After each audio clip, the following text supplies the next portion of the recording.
A theme is the overall design framework that controls your site's look and feel, while a template is a specific page layout within that theme. You can simply scroll through and look for options, or you can use the category dropdowns at the top to quickly filter and find templates that are suitable for your site. As you scroll through, you'll see that some sites have a premium tag. A premium tag indicates a template that costs money. All the other templates are free. For our tutorial, I really like the look of this one at the top left, so I'll go ahead and select this. Next, you'll get some initial customization options.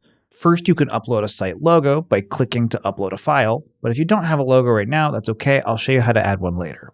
You can also choose your font pair, toggling through to see which one you like the best. I like this one. Next, you can choose a color palette, again, toggling through until you find one that you like.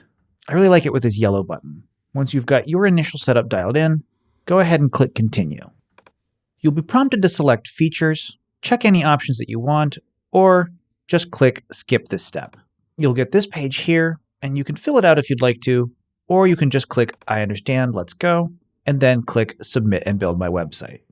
This will take a few moments to process as it sets everything up. When it's done, you'll get this fun little confetti animation, and you can click View Your Website to see how it turned out. And here we go. You can see that the starter template is all loaded into our site.